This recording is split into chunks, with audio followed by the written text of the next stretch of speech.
want to start off this video where I left off from the last video I did, where I had returned home after spending 12 months away at the Christian Brothers Juniorate, and I come home back into the the family unit, but I was a changed person. You see, 12 months earlier, I was the age of 15. I'd gone off with this dream about becoming a Christian brother. But I was so innocent. I'd left a bubble and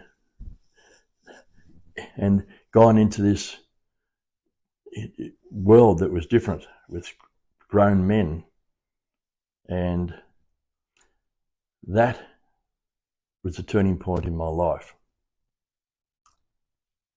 And here I was, 12 months later, back in the family unit, which I found hard to adjust to. The interesting thing now looking back is that no one ever asked me about the year I'd spent in there. It was like, Tony's back, yep. There was no discussion around what I did or what I didn't do or whatever. It was just everyone's life just went on with it. And I thought to myself, well,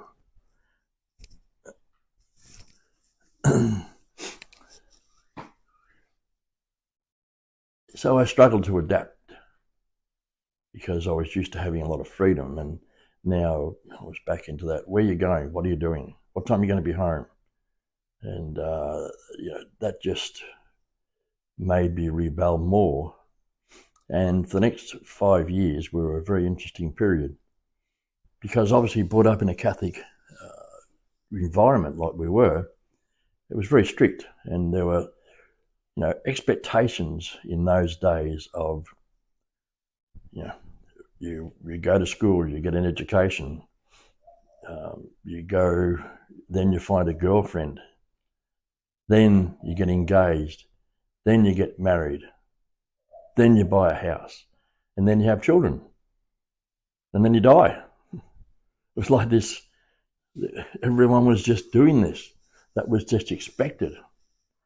So anyway, coming back after being away for 12 months, my self-esteem wasn't hugely high.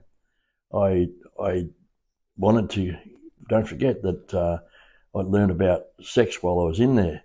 So to me, it was like this forbidden thing that you weren't allowed to do. So for some reason, that spurred me on to think, I need to find out about this thing called sex that we could never talk about.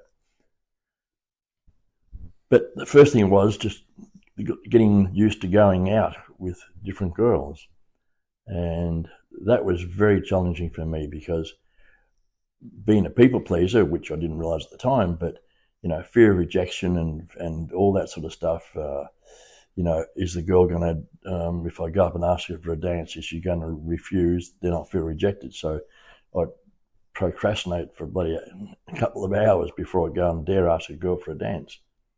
So those sort of days were very hit and miss in terms of, having girl friends or whatever. And my mum would always, wonder where I was and what I was doing, who I was with, what time I would be home. So it was all these rules and, compliances.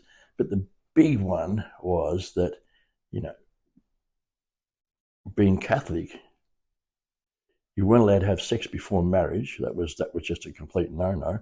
Well, I'm sure a few of my mates at the time were. But, you met a Catholic girl, there's no way that those rules were put in place to keep you apart until you got married. And I thought, well, I'll find a girl, which I did. Then we got engaged. Then we got married, and I thought, now I can have sex. But the big interesting thing there is I could only have sex when the temperature or thermometer said it was okay, because it was the old rhythm method then. So even then, the religion I was in, the Catholic religion, said that you can't use contraceptives and you can only have sex when the temperature's right. So I thought, anyway. So we, you know, you're supposed to be, you get married happily ever after, you know.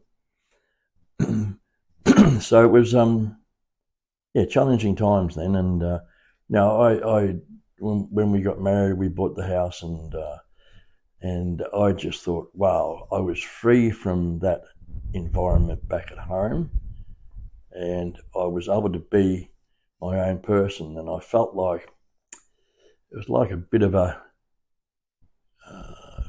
just freedom. I think was really what it was, just freedom to be able to not be questioned about where I was going or what I was doing or anything like that. It was just freedom, and that was a good thing. But yeah. So what's the next thing? As soon as you get married, the first question's asked. So when are you going to have a baby? When are you going to have a baby?